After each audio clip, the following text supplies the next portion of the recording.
Still working the competition caution here at Dover International Speedway. 44 laps in. Brad Keselowski came out of that last pit stop as the leader. Carl Edwards is second so far. A lot of guys trying to find that balance. Yeah, Jason Leffler picks up 10 spots on a great pit stop. Clint Boyer was the fastest car on the racetrack as we were coming to the debris or the caution there. So let's see who can pick up the pace here. Well, after lap 40 now for the competition caution, Brad, they've been able to come in there, put new tires on and make some adjustments. Some of these guys are way off, and some of them are going to get right again. And so this restart, in my opinion, is going to be really important right now. You got to go like crazy on this track. And inside the ESPN pit studio, we are joined by a special guest. He is a 16 times X Game gold medalist, Travis Pastrana. What you can't see are the crutches off to the side. You hobbled up here. Obviously, you were hoping to be in a couple of races this season, but how are you feeling? Oh, feeling really good. I mean, just have to get some pins taken out of the foot and be able to push on that gas pedal a little bit. But looking forward to this is my first time live here. It's my hometown track. I've been missing out, man. Place is awesome, isn't it? It is so amazing. It's the speed on this track is ridiculous. He's like, just a couple of pins, need to have them taken out. No big deal. How hard is it, though, for you to sit here and watch and not be out there? I'm still a huge fan. Like, it would be really difficult watching a motocross race. I can't wait to get out there and get back in the car. But just watching this, man, I just got an ear-to-ear grin. So it's I can't wait to get in the car and get as many races next year because I don't have the equivalency now to start Daytona. So try to get as many rounds as we can. Well, we know you've got some time, so we're going to let you hang out with us. We'll chat with Travis a little bit about his schedule. Actually, no, they've added another lap to this caution. So where are you? We know you've got to take the pins out, but what's the recovery process after that? Pretty much shattered the ankle on that mishap at X Games. But no, I just really been spending a lot of time with Waltrip Racing, just getting in the shop, trying to figure out a lot about the cars. I just I've had a lot of rally experience, a lot of driving experience, but getting out here, getting to watch some races, and watch a lot of truck races too with Matt Crafton, who's been a kind of a driver coach, and just trying to learn what I can. So when we get in next year, it's going to be a lot of fun. Well, I know you've been healing up a lot. It's been a real tough deal. You just told us you got a lot of bolts and nuts in your legs. But I'm really glad to hear you're spending time at the race shop, because in this game, we've found that if you get out of it just a little bit, you really get way behind. So you got to stay in the game. It sounds like you're doing that. Well, I haven't been in yet, but I'm working on everything that I can do to, got an iRacing simulator, so learning the tracks, hopefully it's helping. When you get your leg, when you get everything looked at, how soon after that do you think it'll be before you get back in the race car? As soon as I can start walking, I'm going to be pushed on that pedal. So hopefully another month should be all right. Good deal. 1 month. Wow. I think I'd be sitting there relaxing a little bit longer. Back on the track, as you take a look at Travis Pastrana's stats, they are coming around to the green flag. I know, Rusty, guys trying to figure out the track has changed an awful lot. So what are you expecting as they go green? Well, I think right now the tension's real high. They're really going to be bombing down into turn 1 and turn 3, I'm sorry. And they got new tires on them right now. And a lot of guys feel like they got their cars handling better. So I expect a real aggressive restart, Nicole, on this particular track. Keselowski, the leader, Marty. Down into turn number 1, side by side with Carl Edwards. Boy, Edwards gets a great restart. See Jamie McMurray way up out of the groove also back in the pack. Kind of question that choice of lane by Keselowski to choose the outside with looking at the groove of the racetrack being really on the bottom so far. Watching how twitchy that 33 of Clint Boyer is as he came through that last corner. Here we go again. Good opportunity to see how those two tires will act against these cars in 4. Yeah, your question lane choice. I'm questioning 2 tires at Dover. We'll just have to see if any of it works out. You've already questioned your part of it. Has been documented there. It wasn't the right choice starting on the outside, not putting Carl Edwards down the bottom. Look at all these cars still side by side. Carl Edwards doesn't know what he's missing back behind him. In that mix, there's the 2 of Elliott Sadler right in front of Ricky Stenhouse Jr. We're on board with Ricky. You can see just how close it gets. Andy was talking about the difficulty getting up out of the corner, how tight things get. Car gets really loose, arrow-wise and chassis-wise. Have to be extremely careful. Joey Logano in the 18. He is right behind Sadler. And now, all of a sudden, here comes Allgaier on the high side.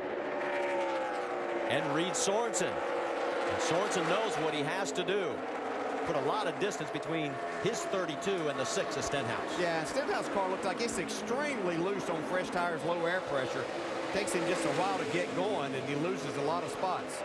That's good for the long run. That'll be really good if they can run 30, 40 laps. But getting there sometimes can be risky. Trevor Bayne in that 11th position. We thought his car was going to be good. He looked really good in practice yesterday, but so far hasn't been able to move into that top 10. Now, that first run, he didn't make a real big charge to the front. He was stabilized. I think he was in the top 15, but he was just not able to move forward. See Ricky Stenhouse in the 6 really fighting that car, getting down to the center of the corner. He's pretty aggressive getting to the corner anyway, but this car being loose makes it difficult. Side-by-side action a little farther back. That's Jamie McMurray in the 7, and the 62 of Michael Annette, who's making his 100th Nationwide Series start today. It's going to have to go a long way to catch Kenny Wallace. Kenny's in number 517 today. This will put him just 2 shy of the all-time mark. Here are the 2 Roush teammates getting close together there. Let's get an update on that 16. How about it, Dave Burns? During that first run, Marty, he said the car was too free in into the center of the corner, and then when he went off of the corner, he would lose the nose. I think, DJ, that means grabbing some steering wheel, but nothing happens. They made a spring rubber adjustment, put one in the left rear to try to help that. Working lap number 55. Falling into single file now after the restart. Go on board with Stenhouse. Bart, as we watch this in-car from Ricky Stenhouse, you can see back to Trevor Bayne, just the banking, the load of the cars here. Travis Pastrana, Dale Jarrett up in the booth. If you're watching and listening here, I know you were talking about how exciting this looks. Or do you think watching this that you're ready for this kind of action, 170-mile-per-hour roller coaster ride?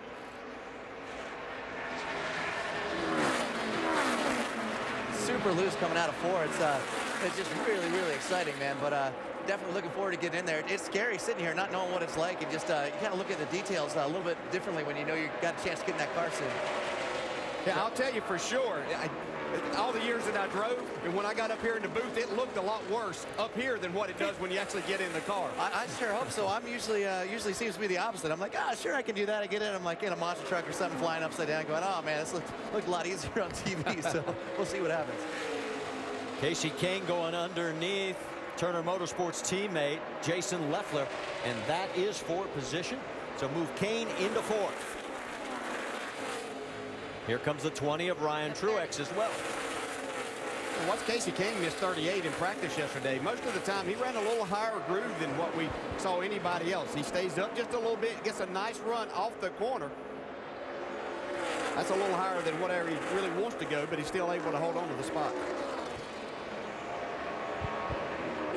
While we watch all this action, we get word that there was a potential mess between a couple of cars out there.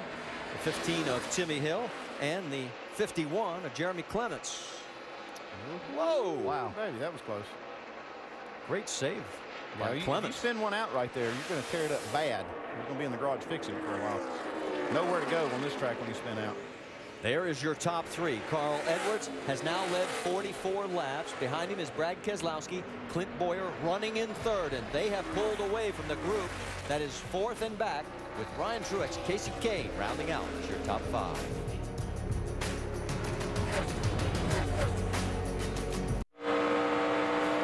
Still your leader at Dover as we are 66 laps in. You can catch the Auto Plus NHRA Nationals qualifying tonight at 12:30 Eastern Time on ESPN2. Then tomorrow, NASCAR Now comes your way twice, one at 9 a.m., one at 10 p.m. and is also on ESPN2. And don't forget the NASCAR Sprint Cup Series at Dover tomorrow, 1 o'clock Eastern on ESPN2. And tomorrow night, 7 o'clock Eastern on the Deuce, Auto Plus NHRA Nationals.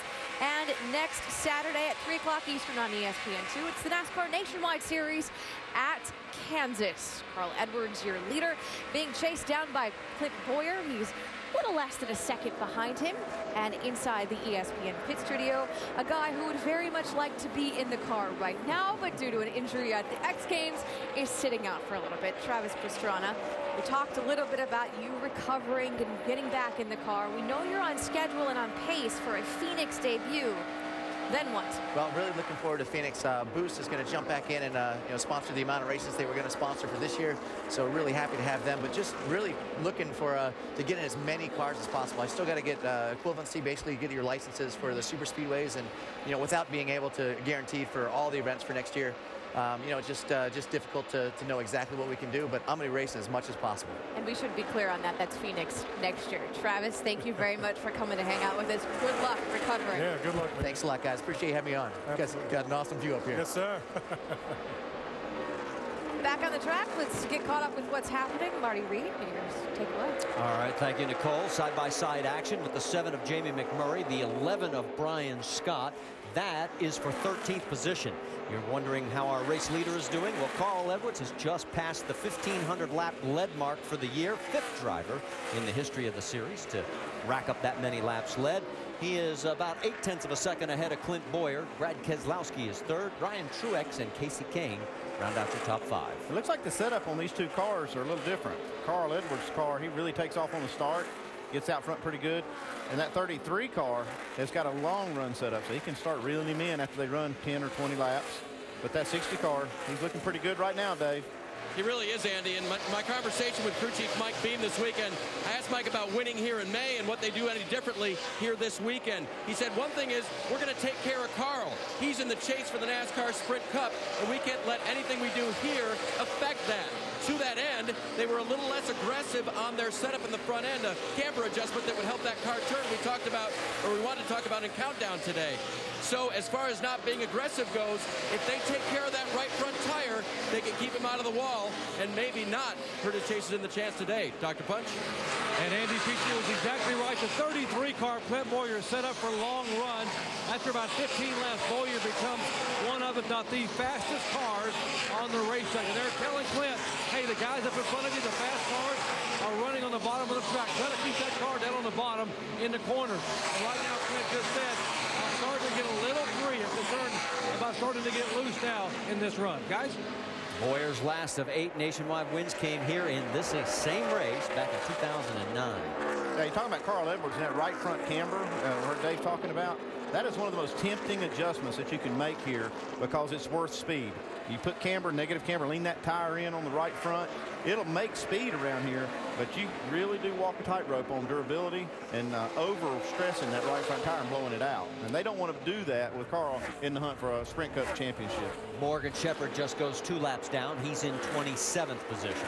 Yeah, you talk about that camber adjustment. As a driver, boy, it's a nice feel, but you really have to weigh that balance of the feel that it gives you when that tire blows out and you hit this wall going about 140 miles an hour, too. Yeah, you know that feeling. I unfortunately do, yes, and it's not a good one. Here's a scary thought, though. I talked to Carl before qualifying, and he says, well, my Cup car is actually better than my Nationwide car.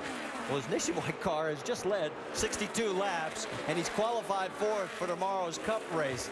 And you know how much Carl loves the concrete. And right now, his lead here is 0.6 of a second over Clint Boyer.